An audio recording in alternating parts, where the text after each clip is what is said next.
A principios de este año, los legisladores demócratas presentaron una nueva legislación en el Congreso que hará ilegal que los estadounidenses formen milicias.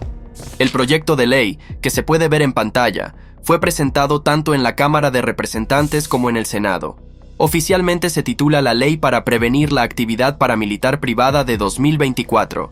Su propósito declarado sería prohibir explícitamente la formación de grupos de milicias ciudadanas en Estados Unidos. Y más específicamente, según el texto del proyecto de ley, creará sanciones penales federales para personas que participen en ciertas actividades, incluyendo las siguientes: patrullar públicamente, practicar ejercicios militares o participar en técnicas paramilitares peligrosas o mortales, intimidación a funcionarios electos, interferir con procedimientos gubernamentales, hacerse pasar por agentes de la ley, entre otras.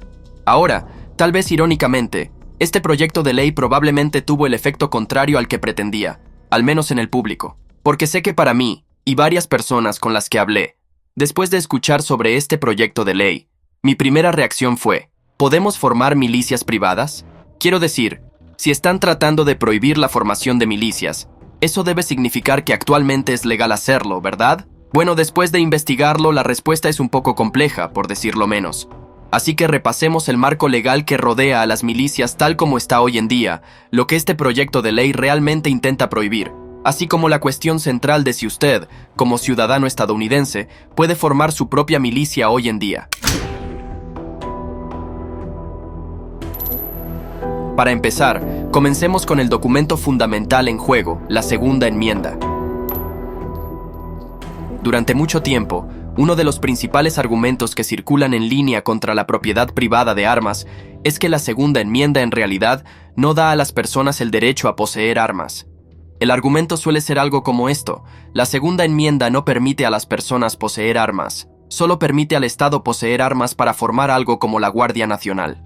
La razón de por qué existe esta visión no es un misterio. Es porque en el contexto moderno, el lenguaje simple de la Segunda Enmienda es un poco confuso. Para su referencia, esto es exactamente lo que dice la Segunda Enmienda de la Constitución de los Estados Unidos. Cito: una milicia bien regulada, siendo necesaria para la seguridad de un Estado libre, el derecho del pueblo a poseer y portar armas no será infringido. Y por eso es bastante fácil mirar superficialmente esas palabras y asumir que el derecho a poseer y portar armas realmente solo se aplica a las milicias que están al servicio de la defensa de un Estado. Y en el contexto moderno, eso sería algo como la Guardia Nacional. Sin embargo, eso no es cierto. Y para entender por qué no es cierto, necesitamos ver un caso que fue presentado ante la Corte Suprema de los Estados Unidos en marzo del 2008, un caso llamado Distrito de Columbia contra Heller. En ese caso particular, lo que sucedió fue que el gobierno de la ciudad de Washington, D.C., instituyó una serie de regulaciones contra las armas, incluyendo hacer ilegal que una persona en D.C. posea un arma a menos que esa persona recibiera una licencia del jefe de policía. Las licencias solo podían emitirse por un año a la vez, lo que significaba, en un sentido práctico, que necesitaba renovar su licencia cada año. Y así, en medio de estas nuevas regulaciones, un hombre que vivía en Washington, D.C., llamado Richard Heller, fue al jefe de policía para obtener una licencia de armas. Le fue negada, y por lo tanto presentó una demanda contra el gobierno de la ciudad argumentando que, en la forma en que estaban actuando, estaban violando sus derechos de la Segunda Enmienda. El caso finalmente llegó hasta la Corte Suprema de los Estados Unidos, donde la cuestión principal a determinar era si la Segunda Enmienda de la Constitución de los Estados Unidos protegía el derecho del pueblo a poseer y portar armas. Y después de escuchar el caso, escuchar los argumentos orales y deliberar durante aproximadamente 3 meses, bueno, la decisión mayoritaria de la Corte Suprema fue que sí. La Segunda Enmienda de la Constitución de los Estados Unidos protege el derecho del pueblo a poseer y portar armas. Aquí hay un breve resumen de la conclusión de esa opinión mayoritaria. Cito: el término milicia no debe limitarse a aquellos que sirven en el ejército, porque en ese momento el término se refería a todos los hombres aptos que podían ser llamados a tal servicio. Leer la enmienda como si limitara el derecho a portar armas solo a aquellos en una fuerza militar gubernamental sería crear exactamente el tipo de fuerza patrocinada por el Estado contra la cual la enmienda estaba destinada. Ahora, para entender su razonamiento aquí, desglosaremos la Segunda Enmienda, comenzando por definir 2 palabras específicas que contiene. Primero, ¿qué quisieron decir los fundadores al escribir en 1791 con el término milicia.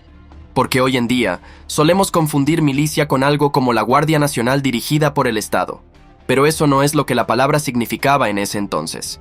En los años 1700, una milicia se refería a todos los hombres libres que eran capaces de portar armas. Básicamente, una milicia se definía como todos los hombres libres y aptos para combatir. De hecho, aquí es como la opinión mayoritaria de la Corte Suprema lo describió. Cito: a diferencia de los ejércitos y armadas, que el Congreso tiene el poder de crear, la milicia se asume, según el artículo 1 de la Constitución, que ya existe. Al Congreso se le otorga el poder de disponer el llamamiento de la milicia y el poder no de crearla, sino de organizarla, y no de organizar una milicia, como uno esperaría si la milicia fuera una creación federal, sino de organizar la milicia, lo que implica un cuerpo ya existente. Esto es completamente coherente con la definición ordinaria de la milicia como todos los hombres aptos.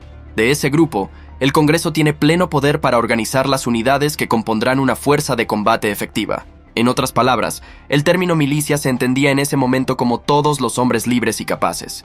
Y ese es el primer término, milicia. El segundo término que necesitamos definir en el contexto de la segunda enmienda es la referencia a defender la seguridad de un Estado libre.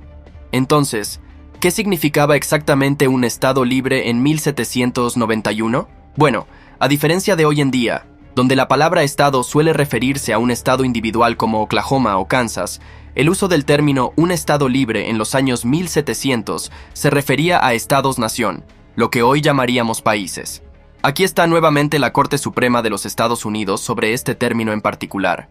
Cito: la frase seguridad de un Estado libre significaba la seguridad de una política libre, no la seguridad de cada uno de los estados individuales. Es cierto que el término Estado en otras partes de la Constitución se refiere a los estados individuales, pero la frase seguridad de un Estado libre y variaciones cercanas parecen haber sido términos técnicos en el discurso político del siglo XVIII, significando un país libre o política libre. Además, las otras menciones de Estado en la Constitución suelen ir acompañadas de modificadores que dejan claro que la referencia es a los varios estados. Cada estado, varios estados, cualquier estado, ese estado, estados particulares, un estado, ningún estado. Y la presencia del término Estado extranjero en los artículos 1 y 3 demuestra que la palabra Estado no tenía un solo significado en la Constitución. Entonces, tomando en cuenta estas definiciones de finales de los 1700 y principios de los 1800, así es como se leería la segunda enmienda de la Constitución de los Estados Unidos si se escribiera hoy en día, pero manteniendo el mismo significado: un cuerpo bien regulado de hombres libres, siendo necesario para la seguridad de un país libre, el derecho del pueblo a poseer y portar armas no será infringido. Luego, la Corte Suprema de los Estados Unidos dedicó una buena cantidad de tiempo en esta sentencia, analizando la relación entre la cláusula introductoria y la cláusula operativa de la segunda enmienda. Sin entrar en demasiados detalles y legalismos, lo que básicamente estaban explicando es que la primera parte de la segunda enmienda, la cláusula introductoria, explica la razón por la que es necesaria, mientras que la segunda parte, conocida como la cláusula operativa, explica cuál es el derecho en realidad. Y esencialmente, para que las personas libres puedan defender a la nación libre, el derecho del pueblo a poseer y portar armas no será infringido. Además, cuando lo mira desde una perspectiva histórica y tiene en cuenta el contexto histórico, la verdadera intención de la segunda enmienda se vuelve bastante clara, porque los padres fundadores de esta nación no escribieron la segunda enmienda para ir de caza, como la gente hoy en día sugiere. Acababan de terminar una sangrienta guerra contra su propio monarca, porque ese monarca se había vuelto tiránico hacia ellos.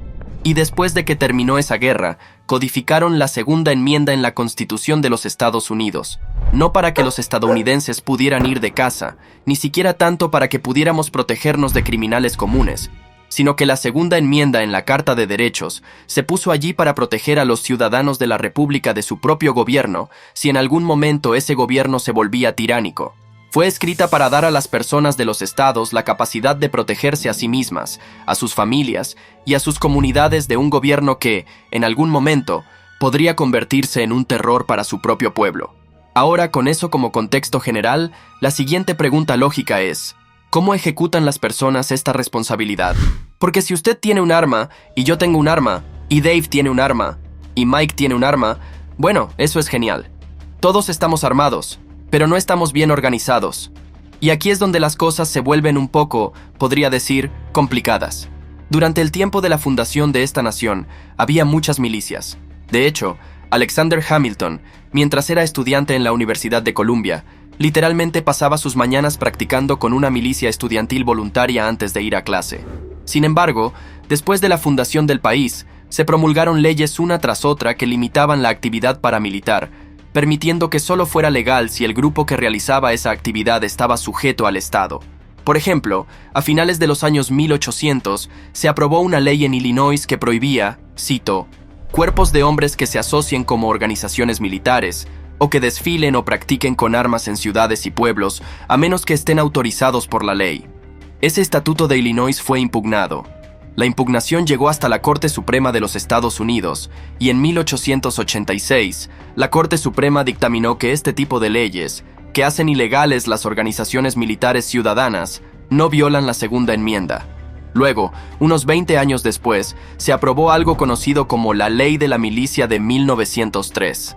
Esta legislación creó el marco moderno para la Guardia Nacional, que ahora está bajo el Ejército de los Estados Unidos y posteriormente también bajo la Fuerza Aérea de los Estados Unidos. Además, codificó una nueva definición de milicia en el Código de los Estados Unidos, creando dos subclases distintas. Según el título 10 del Código de los Estados Unidos, capítulo 12, subsección 246, la milicia organizada incluye a la Guardia Nacional y la milicia naval, mientras que la milicia no organizada incluye a todos los hombres aptos entre 17 y 45 años que sean ciudadanos estadounidenses o que hayan declarado su intención de convertirse en ciudadanos estadounidenses. Y aquí es exactamente donde llegamos al corazón del asunto. La milicia organizada es la Guardia Nacional, mientras que la milicia no organizada consiste en todos los hombres jóvenes aptos. Sin embargo, esos hombres jóvenes aptos no pueden hacer lo que quieran por su cuenta. Eso se debe a que, a nivel estatal, en este momento, los 50 estados tienen algún tipo de restricciones, ya sea en sus constituciones estatales o como leyes en los libros, que limitan la actividad paramilitar privada. En su pantalla ahora mismo está un informe de la Universidad de Georgetown titulado Prohibición de ejércitos privados en manifestaciones públicas. Este informe identifica 4 tipos diferentes de leyes antimilicia que existen en todo Estados Unidos, así como los estados que han promulgado esas leyes. El primer tipo es una disposición constitucional que requiere que la actividad militar sea gobernada por las autoridades civiles. 48 estados tienen esa disposición escrita en su constitución estatal. El segundo tipo es un estatuto que prohíbe la actividad de milicias privadas sin la autorización del gobierno estatal, el cual está vigente en 29 estados. El tercer tipo es un estatuto que está en vigor en 25 estados y criminaliza ciertas actividades paramilitares, como realizar ejercicios públicos o demostrar el uso de armas de fuego o técnicas que puedan causar la muerte. El cuarto tipo de ley es una prohibición contra asumir falsamente los uniformes o funciones de las fuerzas del orden. 17 estados tienen estos estatutos de falsa suposición.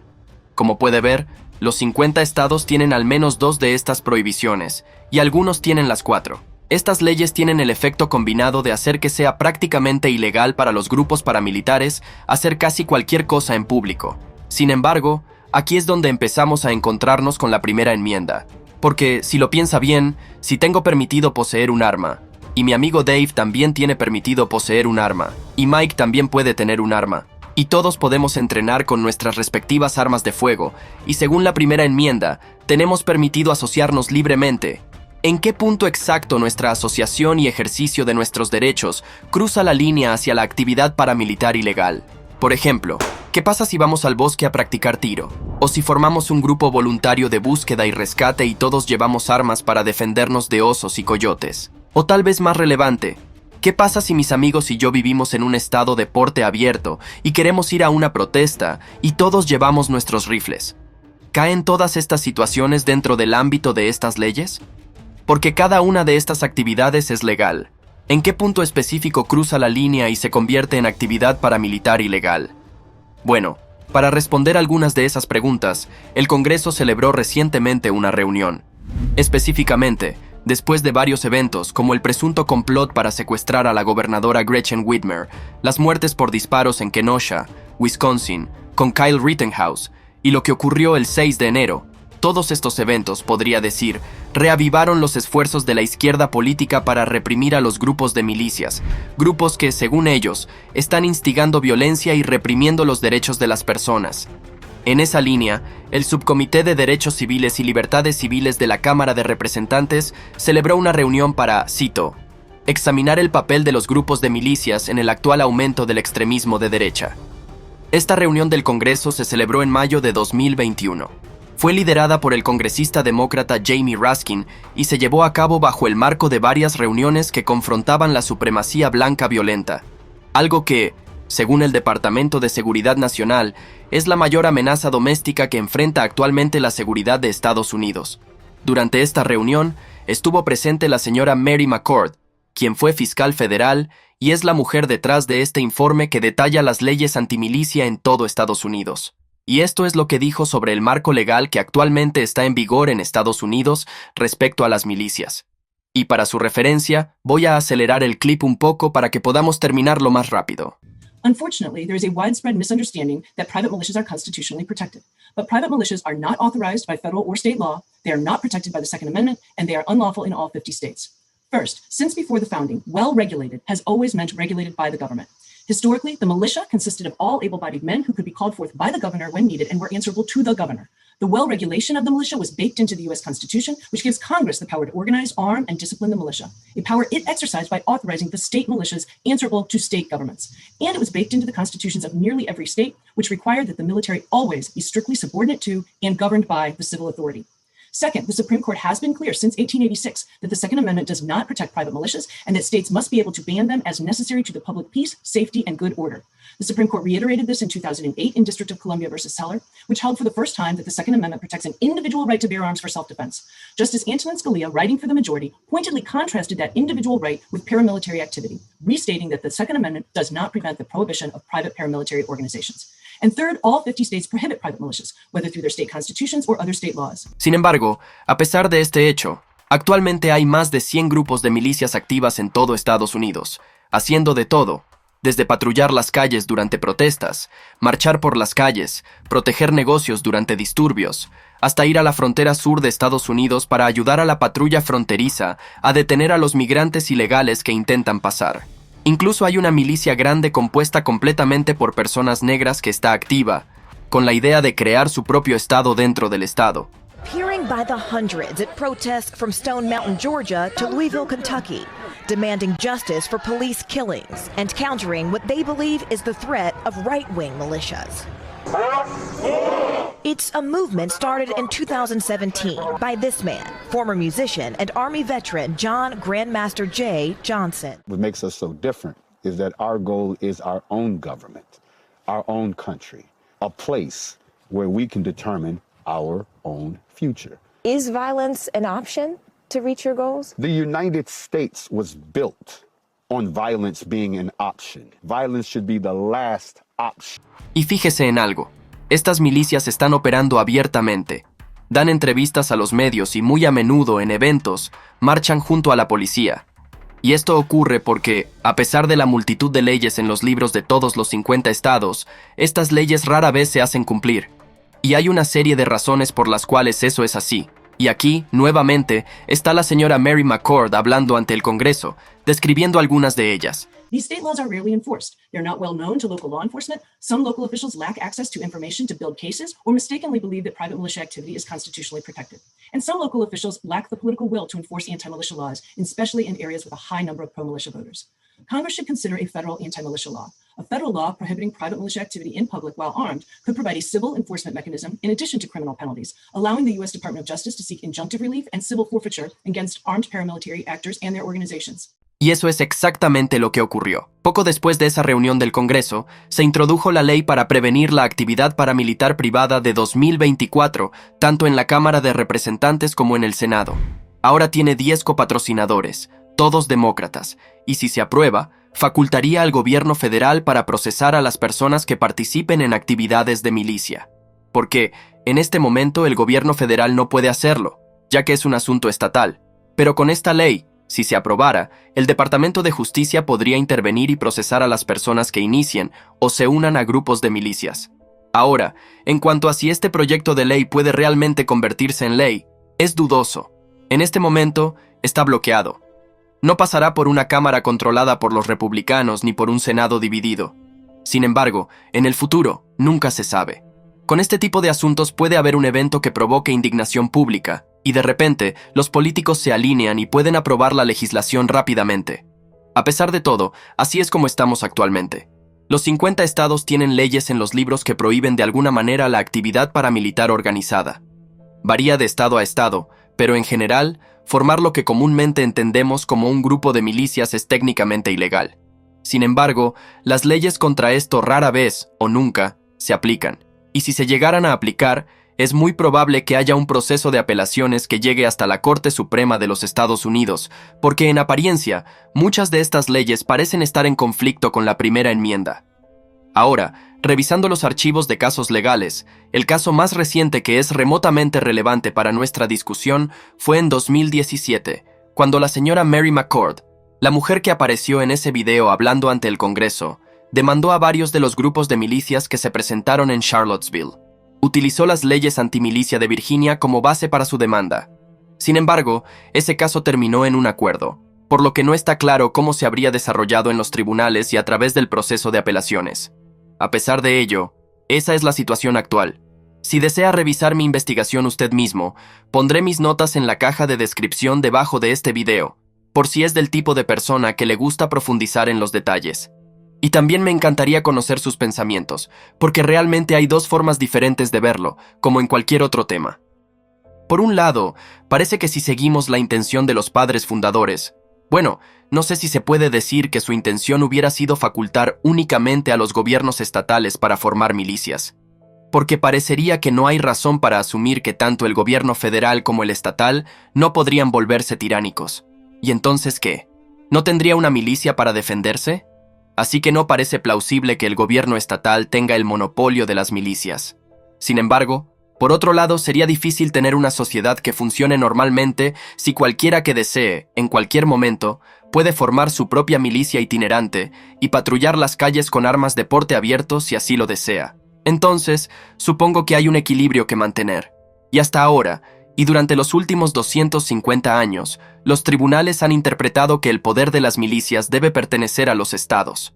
Pero me encantaría conocer sus pensamientos. ¿Cree que eso es correcto? ¿O cree que va directamente en contra de lo que los padres fundadores pretendían? Por favor, deje sus comentarios en la sección de comentarios abajo. Estaré leyendo a lo largo del día y durante el resto de la semana. Y hasta la próxima, soy su presentador Román de The Epoch Times.